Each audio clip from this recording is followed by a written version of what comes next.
Bienvenidos a Noticias RCN, aquí están las 3 del día, la revisamos. La primera, los hechos violentos que golpean varias regiones del país. Esta tarde en Teorama, en norte de Santander, una misión médica fue atacada. Varios niños quedaron atrapados en medio de los disparos. La ambulancia que se dirigía a atender a la comunidad fue impactada por un proyectil. En el Plateado, Cauca, delincuentes lanzaron un artefacto explosivo a un hospital de campaña. Una persona resultó herida. Y en Chocó, más de 30 municipios sufren por los actos violentos del ELN. Se habla de al menos 3.500 desplazados y más de 2.000 personas confinadas. Más adelante, reportes de esa zona del país. La segunda, el presidente Gustavo Petro, a través de un periódico, el periódico oficial de su gobierno, reconoció que antes de iniciar su campaña en el año 2022 usó una avioneta pagada por Diego Marín Buitrago, el zar del contrabando, en un viaje que hizo de Cali a Buenaventura. Dijo que nunca se enteró que la avioneta era del zar del contrabando. Reveló que el delincuente intentó contactar a miembros de su familia y que era capaz de pagar $10 millones si le daban los puestos que necesitaba. Y aquí tenemos la tercera, que es internacional. La salud del Papa Francisco, aunque se encuentra estable y sin fiebre, recibirá un tratamiento más largo y especializado debido a un cuadro clínico complejo por una infección polimicrobiana en las vías respiratorias que lo obligará a permanecer hospitalizado. Su agenda de esta semana fue cancelada.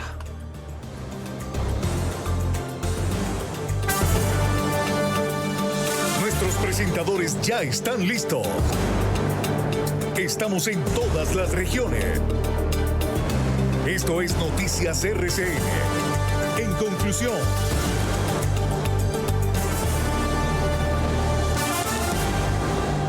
Y es muy lamentable lo que siguen viviendo los habitantes en el Catatumbo. En norte de Santander, en las últimas horas, una misión médica quedó en medio de enfrentamientos cuando iba a recoger varios heridos en Teorama. RCN está en el lugar de la noticia con Brandon Galvis. Brandon, ¿qué fue lo que pasó? Buenas noches.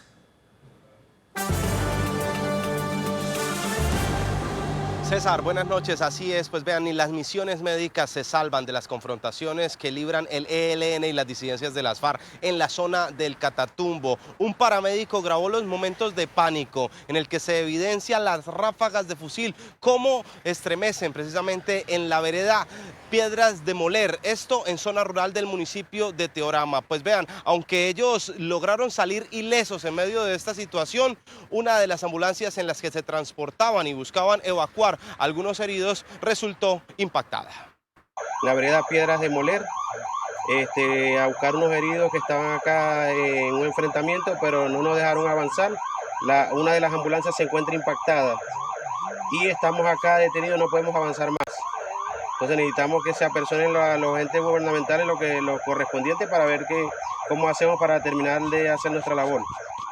Y es que tras 30 días de estas confrontaciones entre el ELN y las disidencias de las FARC, la situación de orden público no mejora, pues en las últimas horas las autoridades en norte de Santander confirmaron que en medio de combates entre el Ejército Nacional y el ELN, un uniformado fue asesinado y 2 más resultaron heridos en zona rural del municipio de Teorama. Asimismo, en un hecho aislado en el municipio de Convención, mientras se realizaba un desfile estudiantil, hostigaron la estación de policía del municipio de Convención, dejando herido a un uniformado. Y es que en medio de esta situación, ya después de un mes, las autoridades municipales y departamentales son las que han atendido esta emergencia. Los 26.000 desplazados que han llegado a la capital norte santandereana, que han sido precisamente atendidos con recursos propios de estos entes, y no han llegado todavía ayudas por parte del gobierno nacional económicas, aunque sí han llegado en especie, aseguran que necesitan más apoyo del orden nacional.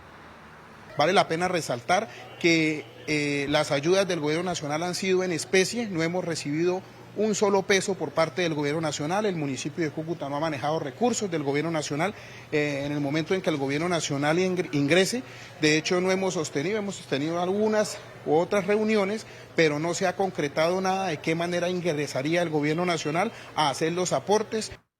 César, pues vean, ya son más de 800 toneladas de ayudas humanitarias que han sido distribuidas en los diferentes albergues y municipios para las familias que no solamente están en la capital del norte de Santander, sino también las que permanecen confinadas, con apoyo tanto de la Iglesia Católica, las alcaldías, incluso algunas donaciones por parte de empresas que han llegado a ayudar a estas personas. Esta es toda la información que tenemos desde la capital del norte de Santander. Brandon Galvis, Noticias RCN. Muy bien, Brandon, gracias por la información. Y en Cauca, un hospital de campaña habilitado en El Plateado fue atacado con explosivos lanzados con drones por las disidencias de las FARC. Carlos Andrés, sabemos que una integrante de la misión médica sufrió lesiones durante el ataque. ¿Qué fue lo que pasó? ¿Cómo está ella y, por supuesto, los demás funcionarios?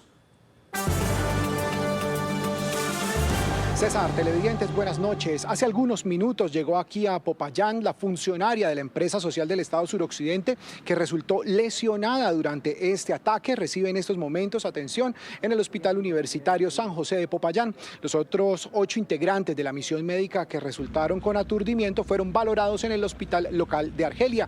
El ataque se presentó con una aeronave no tripulada, dejó caer un artefacto explosivo improvisado, cayó en la puerta del hospital de campaña y esto causó, además de las lesiones, daños en la infraestructura hospitalaria. Se aplaza así el sueño de los habitantes de El Plateado de contar con un centro de salud de un nivel superior. La información que tenemos desde Popayán, Carlos Andrés Gómez, Noticias RCN. Carlos, gracias. Es el Cauca, es norte de Santander, es el Chocó. Cuando ya decían que la población iba a dejar de estar confinada, otra amenaza del ELN cayó sobre los chocuanos. Son al menos 6 municipios del sur del departamento los que están bajo fuego de este grupo criminal que les ha ordenado como si fueran autoridades que no se muevan de sus casas hasta el próximo viernes. Lisa, usted sigue allá en esa zona con la comunidad. ¿Cuál es la situación hasta ahora?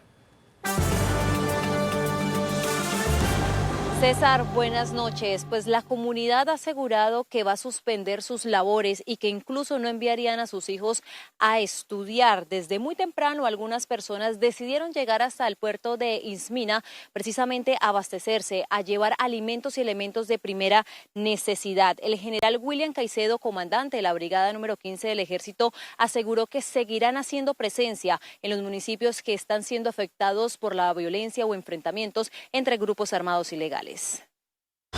Así empiezan a estar las calles de algunos corregimientos en el Medio San Juan. Las familias se esconden en sus hogares y en las calles solo se ve a los uniformados del ejército. A pesar de la presencia del ejército, el miedo reina. Uno tiene mucho miedo de eso. Otras personas se arriesgaron, salieron para abastecerse.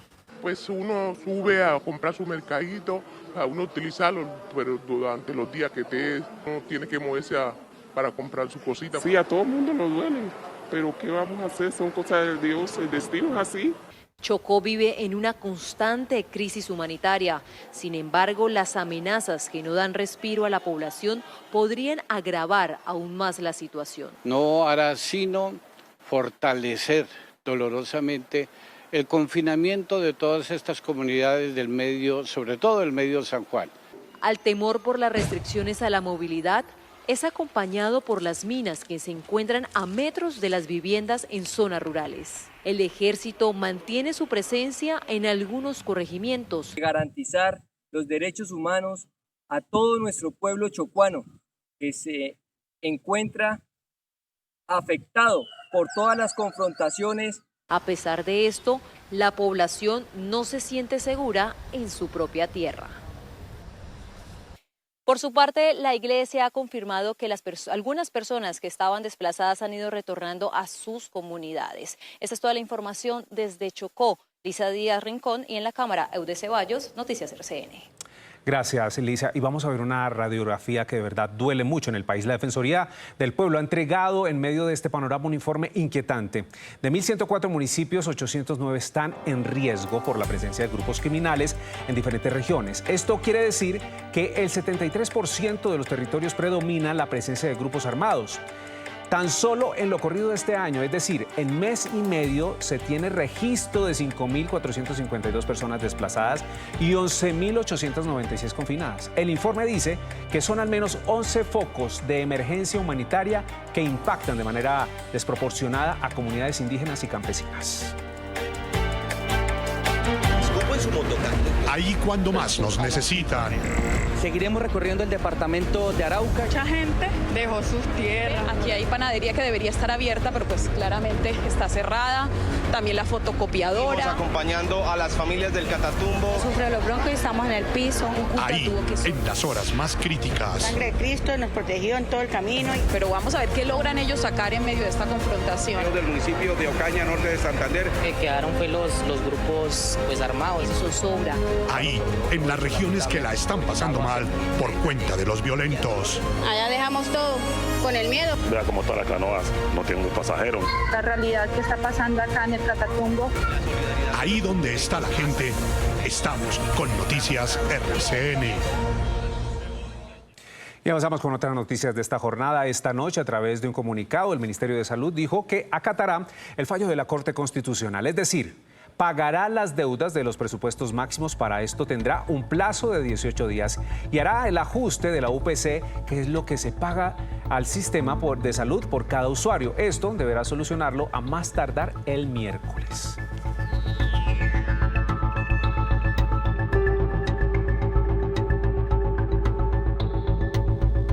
Y no para el escándalo por alias Papá Pitufo. El presidente Gustavo Petro reconoció en una entrevista con el diario Vida, dice que se montó en una avioneta del SAR de contrabando. Asegura que fue antes de iniciar la campaña presidencial y que tomaron fotos buscando extorsionarlo.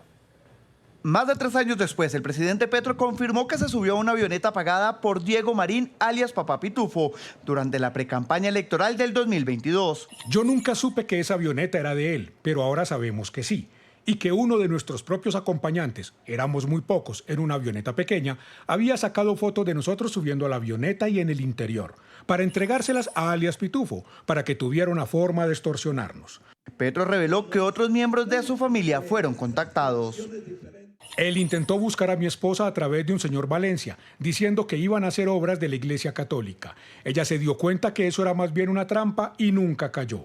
Estas confesiones se unen a una publicación días atrás donde Petro también reconoció que vio a Diego Marín una sola vez. En dicha entrevista, incluso el mandatario reveló que pidió acciones al saliente director de la policía, el general Salamanca, ordenándole que en la policía fiscal y aduanera llegara una persona civil. Y vean lo que dijo el ministro de Comercio Luis Carlos Reyes del embajador en el Reino Unido, Roy Barreras. El ministro dice que el entonces presidente del Congreso, Roy Barreras, le recomendó un nombre para la dirección de aduanas en Buenaventura. Roy, por su parte, furioso, desmiente al ministro Reyes y va más allá. Escuchemos. Se conoce una nueva acusación entre funcionarios del gobierno Petro. Esta vez fue el ministro de Comercio Luis Carlos Reyes quien aseguró que cuando era director de la DIAN lo habrían presionado para nombrar personas en zonas aduaneras del país. Me pidieron para que nombrara a sus recomendados en distintas aduanas. Una de esas personas habría sido el embajador en Reino Unido, Roy Barreras, cuando era el presidente del Senado. Sí, entonces el presidente del Congreso me la pidió. Buenaventura y Cali. El ministro también calificó de curioso un comentario que Barreras le hizo en medio de la conversación. Tú vas a ser ministro, tú haces esto, lo otro. Tú eres como un futbolista. Imagínate lo feo que sería que a Messi le rompieran las piernas. Acusaciones que rechazó de forma inmediata el embajador. Si la calumnia fuera argumento para abandonar la lucha por un mejor país, que es para mí la vida misma y mi testimonio de vida, sería fácil para ellos eliminar competidores.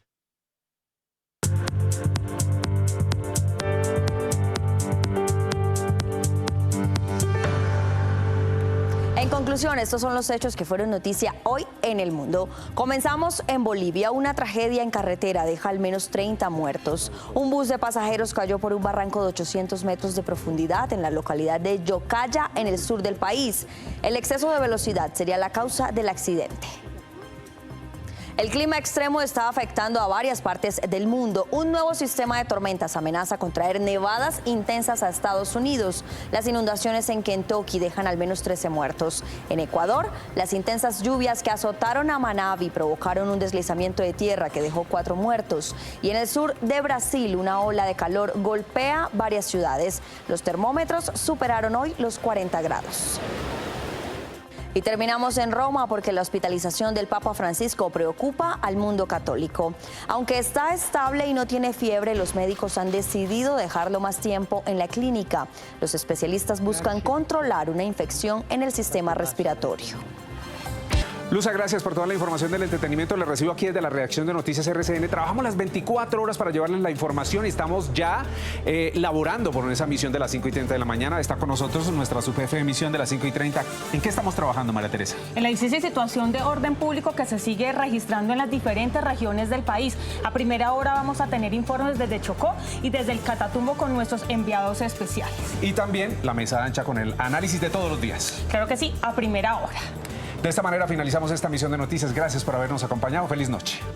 Además,